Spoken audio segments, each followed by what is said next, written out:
You did something really exciting within a couple of months of joining Alpha. Yeah, I gave a TED Talk. An official, real TED Talk. Yeah. That's incredible. Wow. Was that nerve-wracking? It was definitely scary, but then there's like the adrenaline rush of like, I could definitely do that again. That's a pretty cool thing to have on your resume, too, that you gave an official TED Talk as an 8th grader. Welcome to the Future of Education podcast, hosted by Mackenzie Price. Mackenzie is the founder of a revolutionary new school model that's disrupting education through AI. Join us as we discuss the latest in education innovation. How has Alpha changed your relationship to learning? I started to like it more. I became more engaged in it. I haven't been like laid back and just, I understand this, so I don't need to learn more about it. But at Alpha, it's, okay, I understand this, but I want to learn more. I want to take it to the next level. And I really like that I'm able to do that and I'm able to recognize that. Earlier, you described what your days were like at your traditional school that really felt like you were kind of a robot. Yeah. What are your days like now at Alpha? I feel more lively. Even the way that I talk has just changed. I mean, I noticed that too. My mom noticed it too. It was even just the simplest thing has changed. Even like I just feel happier and I feel more engaged in school, because when I used to go to school, I said that I felt depressed and I was just unengaged. I was laid back. But now I feel like that I'm really involved in my education, and I like to be involved in things and know like the science behind it and the way that it works. And I think Alpha does a really good job of educating its students that what they're doing works. They're not just doing it because they think it works. There's proof that it works. Wow. So do you feel like you've taken a greater sense of ownership and agency in your education? Yes, definitely. That's incredible. I'm so glad to hear that. Let's talk a little bit about what you're able to do with the rest of your school day when you're able to get your academic stuff done in the morning. What is your Alpha X project? So I love my Alpha X project right now. I just really wanted to say that because Good. I had such a hard time finding it, and I finally found it, and I love it. Well, okay, let's actually step back on that. So I remember when you mentioned that Chloe asked you that question, what are you passionate about? And you're like, I don't know what I'm passionate about. I have no idea. But it sounds like, did you find out what you're passionate about? Tell me what you're passionate about. So I really want to help teens overcome mental walls, because constantly kids love playing sports, and then they get to a point where like, do I really want to do this anymore? Do I really want to put in all this work? I'm not improving. And this exact thing happened to me with tennis. And it took me a while to realize that I'm not the only one that's going through this, that I'm not getting better because my mental game isn't strong. And there's all of these walls and these problems that I'm just trying to avoid. And I really want to help people overcome that, because I feel like I kind of did that for myself, and I felt so great after it. And it's just so empowering to see like people find themselves, and it's kind of what I want to do. That's amazing. So you have an interest in playing tennis. You're a tennis player. You have this passion around figuring out how to be better. And you mentioned that you're also kind of a perfectionist. Yeah. So that plays a role in the mental game of tennis. And all of that interest and that passion and that talent that you have, all of that has come together to create your Alpha X project, which we have at Alpha. First of all, for those who don't know, just describe what an Alpha X project is, and then tell me what yours is. Okay. An Alpha X project is a project that you choose at the beginning of the year, and you don't have to stick with it. You can do it for one session or one semester, and then you can change it if you don't like it anymore. But basically what it is you can choose something that you're really interested in and you find so interesting, and you can build a project around that. You can really dive deep into it and become an expert and develop like this entire thing around it because you're so passionate about it. And that's basically what it is. It's a school project taken to the next level. Yeah, it's like a big project that our students get a lot of time to be able to work on. They are to become experts in whatever this area is, and then they go build something big. And we often will call it an Olympic level project. And the reason we say Olympic level is because we want this to be like as impressive as being an Olympian. Okay, so what is your Alpha X project that you love? I'm building the world's first global mind lab. Global Mind Lab. Yeah. What is that? It's an app that's going to help teens overcome mental walls through science-backed workouts, and it's going to replace passive therapy with active growth. Oh, that's really exciting. Okay, so we're going to help people overcome some mind walls that they have, and we're doing it via science-backed exercise. Yes. As opposed to just going to like a talk therapy or something like that. So you're this is like sports performance therapy, but you're going to be working at it through exercise. And you said you love to work out? Yeah. Like, it doesn't have to be sports. Okay. It can be school. It can be like, I'm just really struggling with any sort of mental block that Yes. someone has, you're going to basically come at it from a physical perspective. Okay, give me an example about that. Okay, like an exercise that they would do? Anything, yeah. Just Okay. tell me, like, what's an So- example of something that your program is going to help with? Okay, so there's been technology-based cognitive brain therapy studies done, and what technology-based cognitive brain therapy is when they use technology basically as therapy. And technology-based cognitive brain therapy is better than regular therapy because the users engaged in it and they're not sitting back and they're just talking about their feelings, but not only are they talking about their feelings, they're doing something about those feelings. Ooh. And in my app, there's a calendar function basically, and you can put in, okay, so I'm going to go to a football game today. And there's 3 categories. There's fun, mandatory, and challenging. And if you're going to a football game, that's probably fun for you. So you'll put it in the fun category. And then it tracks how much % of your month or how much % of your week is fun. So it could be, 50% of my week is fun, but then 10% is challenging. And, 40% is mandatory. But it could also be so many other like combinations of percentages, but it's also good to balance in your life. And having control over how much fun activities you get to do and challenging ones and mandatory ones gives people a sense of responsibility and ownership. And they're like, wow, I should learn how to balance my life. And that's also a really big factor of it, because as a tennis player, I would spend so much time practicing and at practice or playing tennis, and I was just out there like grinding every single day. And it was really hard for me because I realized I spent all of my time playing tennis. I don't have any other interests. Mm-hmm. And if people realize that sooner, then they can find a way to solve that problem and they won't have to experience it like I did. So that's probably one of the most important. So exercises. let's use you as a case study. Yeah. And your experience. If this app that you're building was available when you were going through, trying to work through a mental block, can you walk me through like how you would use this app and how you were spending your time? Okay. So right now there's 3 exercises. I'm just going to explain them really quickly. There's one about how to overcome negative thoughts and how to recognize negative thoughts and overcome them. There's an exercise, the calendar exercise, which I previously explained. And then there's the tackling worries one.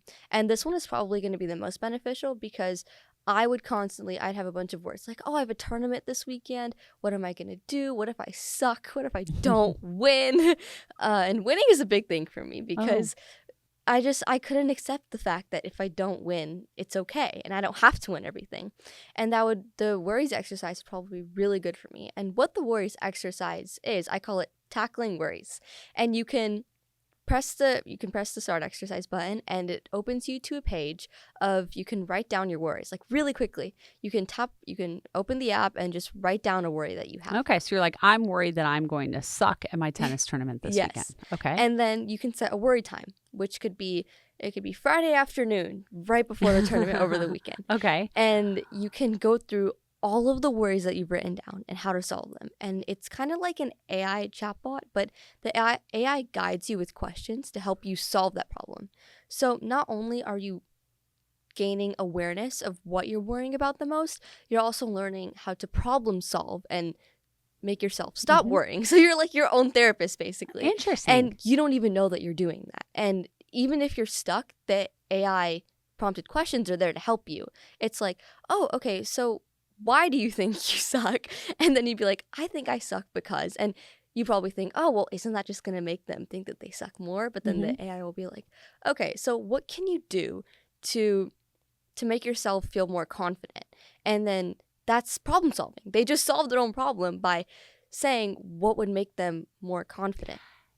I think it's an interesting, I think I'm catching what this app could do. Yeah. And I think I'm seeing what would be really beneficial about it, because let's say I'm going to pretend like I'm a 14-year-old who is worried about not doing well in my tennis tournament. And I think there's a lot of times when people would say, oh, no, Mackenzie, don't worry, you're going to do great. But there's not necessarily any like real evidence that says, am I going to do great? And so what you're enabling through this app is that it can say, okay, well, let's talk about that worry. And let's talk about what the things, well, I'm worried that I'm going to be bad at my tennis tournament. And I haven't really been practicing as much as I feel like I should have. And your app is going to help kind of say, well, what are things that we could do to try to alleviate this worry? And it's like, well, I could spend more time practicing. I could maybe talk to my coach to be able to get some stuff. I could do some breathing exercises to try to deal with the anxiety of this. I could, whatever it is. And so it sounds like this app is going to equip me with some real steps that I can take to figure out how to alleviate this worry of like, well, I'm scared I'm going to suck at this tennis tournament, and, I can start practicing more. I can start working on this. And maybe even, I'm just thinking about this because actually I was a tennis player growing up. I wasn't a great tennis player, and I unfortunately often did suck at my tennis tournaments.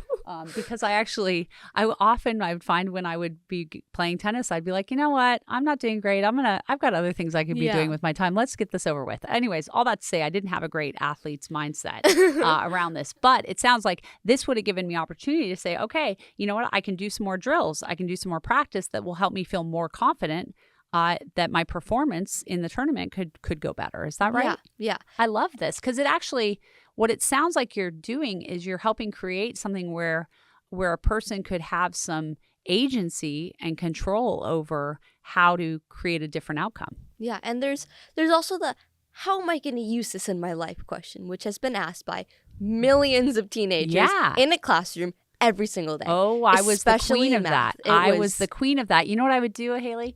I would sit in class and I would raise my hand and the teacher would be like, yes, Mackenzie. I'd be like, when am I ever going to use this? Because I can guarantee you I'm never going to use this. And I remember I was in chemistry class one time and I asked my professor, Mr. LaRue, I raised my hand and I said, Mr. LaRue, when am I ever going to use this? And he said, well, this is what helps you understand, this. And he went into detail. And I said, I got to tell you, Mr. LaRue, I can tell you right now as a 16-year-old, I am not going to go into a job that's going to require me to understand why this table is solid. I'm just going to put my drink on this table and I'm going to be happy about that. And I remember we got into kind of a debate about this. And what it really showed for me, I didn't have that passion for learning to really understand. And unfortunately, Mr. LaRue was not able to create some sort of application that helped me go, oh, this is why I need to understand how molecules work and why this is important. Yeah, it's tough. Just to kind of understand and draw the comparison, you started telling me at the beginning of our conversation about how you felt like at your old school, you were just showing up to school kind of just like a robot being, told some stuff. You didn't feel like you were getting the attention that you needed to learn. They weren't teaching you well, and you just felt kind of disengaged with that. And now everything that you just described that you are building is something that you are working on during the school day. Is that right? Yeah. Wow. So do you feel like you see a lot more connection to your interests and your passions and the things you're learning about at school? Yeah, definitely. That's so cool. So at Alpha, we are big fans of teaching our students life skills. What do you think are the skills that you have learned since being at Alpha? Probably public speaking. That was we didn't talk about that. You did something really exciting within a couple of months of joining Alpha. Yeah. Tell the audience what that was. I gave a TED Talk. An official real TED Talk. A real TEDx sanctioned talk. Yeah. That's incredible. Wow. So what did you learn from that process? I learned how to stand up on a stage and talk in front of like 200 people. You gave a really phenomenal talk. You did a great job, Thank you so Aheli. much. It was very impressive. And it was really cool because, TED has a very high bar for the speakers that they will accept. And you had to get approved through the TED organization to be able to give your talk. You did a great job on that. Wow. Was that nerve-wracking? It was definitely scary, but then there's like the adrenaline rush of like, I could definitely do that again. Yeah. Like, I'll do it again. That's a pretty cool thing to have on your resume too, that you gave an official TED Talk as an 8th grader. Wow, It that's was cool. What other skills besides storytelling and public speaking have you been learning at Alpha? probably one of the biggest ones was how to make an app, because I have to make it myself. And I'm using an app right now. It's called Lovable, and you can basically tell the AI, okay, I want my app to look like this, or I want to have this feature in my app, and it will code it for you. But it's not gonna come up with ideas for you. You have to tell it what to do. So not only do you need to be creative, but you need to know what to be creative about, and you need to know how to word it properly. And I feel like with this new generation of AI, you need to learn how to prompt AI, or else it's not going to give you what you want. I think that's such a great story, because what's happened is AI tools have given you now the ability to code things that you maybe couldn't have done before. You need a lot more coding skills in order to code something. Now you have the ability to vibe code something, but you can't just say to AI, please build this entire app. Yeah. You have to learn how to prompt AI well in order to build the app that you're wanting to build. It's really incredible, because it's putting so much power in your hands in terms of your ability to go build something. Now, one quick question. Were you learning how to use AI tools last year in your old traditional school? No. Did they even allow you to use AI? No. Absolutely not, right? And so now you're using AI not to cheat or write your paper, but to help you build this app that you're building. Yeah. That's very cool. Okay, so that, by the way, is a huge life skill that we really want our students to learn, is how can you take the new tools that are going to constantly be coming out and become an expert at them, to use them to go build things and do things. That's very cool. Yeah. Aheli, it is so exciting to see you start your high school career at Alpha. We're really excited to see how your academic journey goes and how your Alpha X project goes. I think your app is really cool, and I think it could impact a lot of people. Thank you so much for having me on your podcast. Thanks for listening to Mackenzie Price and the Future of Education podcast. If you haven't hit that subscribe button, now is the time to do it, so you can stay up to date on all our episodes.